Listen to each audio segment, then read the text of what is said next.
Well, terrific stuff, James. And James mentioned the loss of freedom in America and around the world. Our next guest has been sounding the alarm on the multitude of censorship laws which have been introduced by Western governments and are being introduced. He's gone as far to say that the world is on the cusp of woke totalitarianism. Michael Schellenberger, always great to see you and have you here on Outsiders. Thank you so much for coming on today. Woke totalitarianism, how serious is the threat in your mind?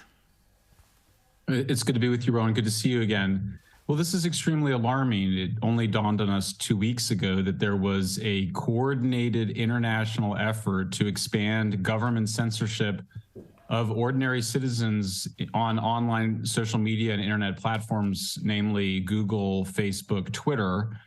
I think the most dangerous is the European Union, because the idea there, this is the openly hoped for idea among European bureaucrats and censors and their allies in other countries, is that they'll impose censorship that will then be effectively global censorship on those platforms because the EU is such a big player.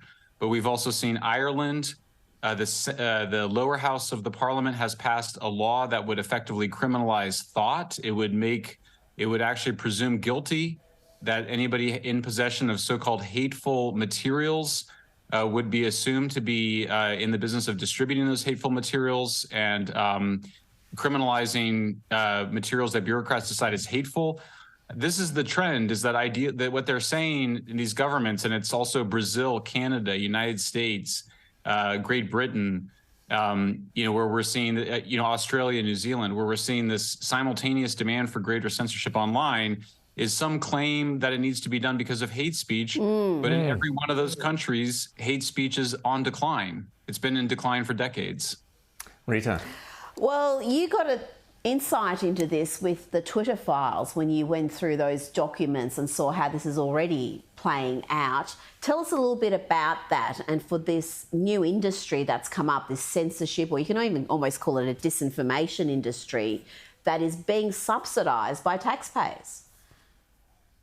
Yeah, that's right. So you may remember in December when we first started reporting the Twitter files, there was certainly a lot of just what you would call woke enforcement of censorship. So if you said someone, a friend of ours, Megan Murphy, said, but a man is not a woman, and that's all she said, and she was kicked off of Twitter.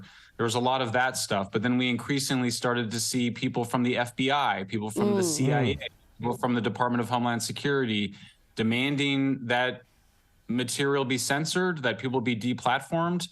The story changed for us. We realized the extent to which we had government officials involved in censorship efforts in the United States. We now know that that was also going on in other countries, including in Ireland, including in Canada. We know also in Australia and New Zealand it's going on.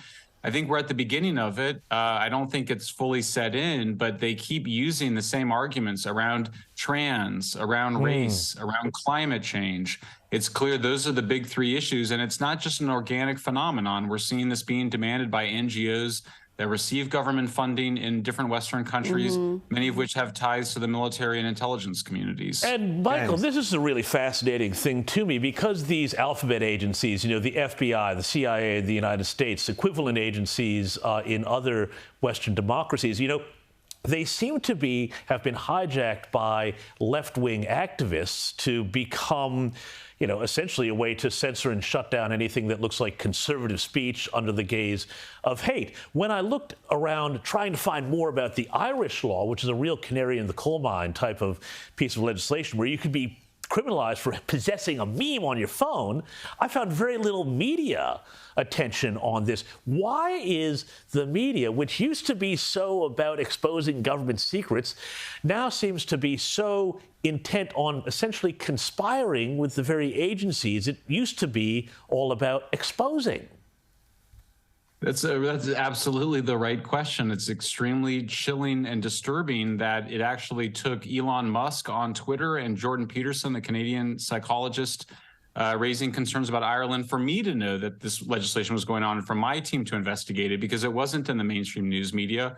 It's being snuck in everywhere, really, in the dead of night. In the United States, they tried to hide restrictions on a particular kind of access to news sites in a bill to ban TikTok, which I think a lot of us support because it's a Chinese military intelligence software. But they keep sneaking this stuff in kind of through the back door.